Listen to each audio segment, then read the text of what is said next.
Gua sebagai orang Islam mempercayai dan mengimani bahwa Allah Subhanahu wa taala merupakan suatu pribadi yang menciptakan dan mengatur jalannya alam semesta ini. Pergerakan matahari dan bintang, terciptanya awan, tumbuhnya berbagai tumbuhan, bahkan hati dan pikiran manusia pun tidak lepas dari yang namanya intervensi Tuhan di dalamnya. Nah, konsep seperti ini di dalam teologi disebut dengan teisme, teman-teman. Teisme adalah suatu bentuk kepercayaan terhadap satu atau banyak Tuhan yang sifatnya imanen. Imanen artinya Tuhan itu ikut berada di dalam alam semesta ini, dan juga transendental. Transendental artinya eksistensi Tuhan ini tidak bisa diketahui secara fisik atau tidak bisa dideteksi dengan indera kita, ya kurang lebih seperti itu, transendental gitu ya. Dan teisme juga percaya bahwa Tuhan itu mengatur jalannya alam semesta ini. Nah, teisme ini merupakan akar dari politeismenya orang-orang Yunani dan monoteismenya agama-agama Samawi atau Abrahamistik, ya seperti Yahudi, Kristen, dan Islam. Dan teisme ini juga merupakan lawan dari ateisme.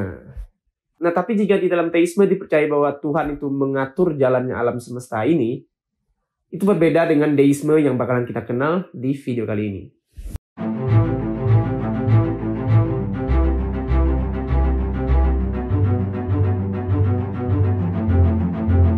Di dalam teologi setidaknya kita mengenal 3 bentuk konsep bertuhan. Yang pertama ada teisme, yang kedua ada deisme, dan terakhir ada panteisme. Nah, di dalam video ini mari kita mengenal deisme terlebih dahulu. Deisme secara etimologis atau secara bahasa itu berasal dari kata deus. Itu bahasa Latin yang artinya Tuhan.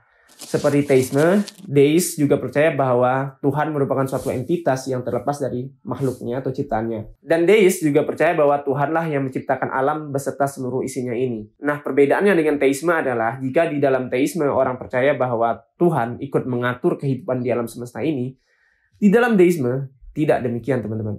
Deis percaya bahwa Tuhan menciptakan alam semesta ini bersertaan dengan hukum-hukum dan aturan-aturan objektif yang mengatur jalannya alam semesta ini. Nah, jadi setelah Tuhan menciptakan alam semesta ini, Tuhan akan membiarkan alam semesta ini bekerja sesuai dengan hukum-hukum yang telah diciptakan tersebut. Dengan kata lain, Tuhan akan menganggur, katakanlah begitu.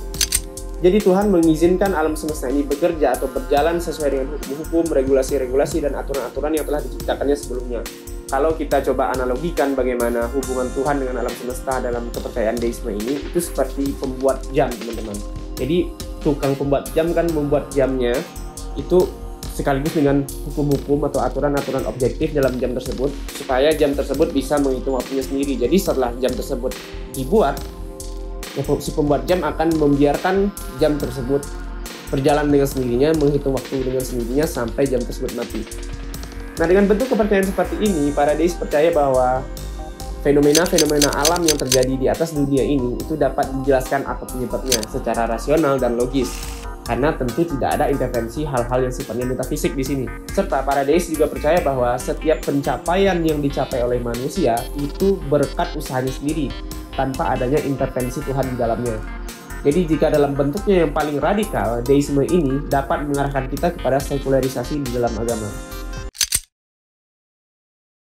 Kapan deisme ini ada? Untuk itu teman-teman, gue juga belum tahu pasti. Tapi gue pernah baca artikel kemarin bahwa ternyata deisme ini, konsep deisme ini sudah ada sejak zamannya Plato. Atau bahkan lebih jauh lagi, yaitu zamannya Heraklitos.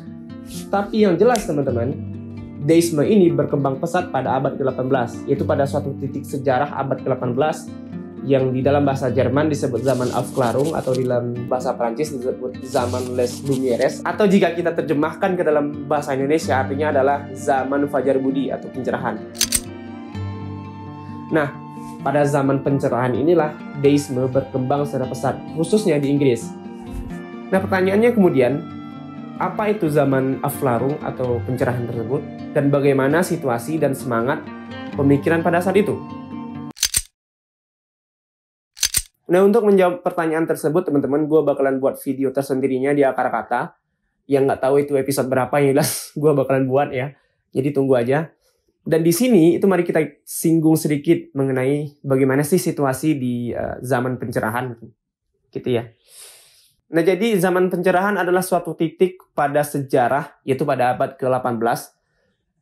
Ya artinya pada zaman modern gitu ya. Di mana pada saat itu para pemikir, cendekiawan ataupun filsuf itu mengkritisi habis-habisan kepercayaan metafisika tradisional abad pertengahan, khususnya agama Kristen di Eropa. Pada saat itu para filsuf dan pemikir ini mencoba menggeser pusat pemikiran yang awalnya bersifat teosentris menuju antroposentris. Nah, hal ini sebenarnya teman-teman udah dimulai sejak zaman Renaissance, yaitu abad ke-15, ya terus berlanjut sampai abad 16 dan 17. Ya, orang-orang seperti Descartes, Leibniz, Spinoza, Pascal, Thomas Hobbes, John Locke, sampai ke yang paling radikal yaitu David Hume, itu mengkritisi habis-habisan kepercayaan dogmatis terhadap agama. Dan puncaknya itu terjadi pada zaman pencerahan ini, yaitu pada abad ke-18. Nah, oleh karena itu masyarakat mulai dijauhkan nih dari kepercayaan metafisika yang berbau agama. Contohnya kehidupan akhirat, kebahagiaan di surga, bencana alam yang disebabkan oleh dosa manusia dan murka Tuhan, rezeki yang datang dari Tuhan kepada manusia, moralitas dan etika itu bersumber dari firman dan kitab suci, dan lain sebagainya. Pada zaman pencerahan, orang-orang sangat percaya bahwa kebahagiaan di dunia itu bisa dicapai dengan usaha manusia, logika manusia, rasionalitas manusia, ataupun akal manusia. Nah, hal ini teman-teman juga didukung oleh perkembangan ilmu pengetahuan dan teknologi, khususnya fisika Newton pada saat itu. Dengan perkembangan ilmu pengetahuan ini, orang-orang mulai mengetahui bahwa ternyata ada hukum-hukum yang mengatur alam semesta ini secara objektif. Jadi fenomena-fenomena alam yang terjadi itu dapat dijelaskan apa penyebabnya secara logis dan rasional.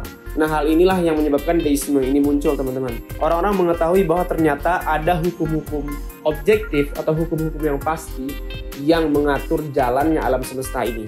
Nah, karena itulah deisme ini muncul. Jadi timbullah suatu konsep bahwa ternyata Tuhan menciptakan alam semesta ini beserta dengan hukum-hukum objektif yang mengaturnya. Sehingga ketika dunia ini sudah tercipta, Tuhan membiarkan alam ini bekerja sesuai dengan hukum-hukum yang telah diciptakannya. Sehingga Tuhan tidak perlu mengatur lagi alam semesta ini. Bahwa Tuhan tidak ikut andil lagi dalam intervensi kehidupan di atas dunia ini. Oke, sampai di sini dulu video kali ini. Kalau menurut lo video ini bermanfaat, silahkan share teman-teman. Dan terima kasih udah menonton video ini. Mudah-mudahan bagi lo yang nonton ini menjadi suatu manfaat. Dan jika kalian menemukan sebuah kesalahan dari apa yang gue katakan dalam video ini, tolong drop di kolom komentar ya. Kritik gue gitu ya. Oke, terima kasih dan sampai jumpa di video berikutnya. Bye-bye.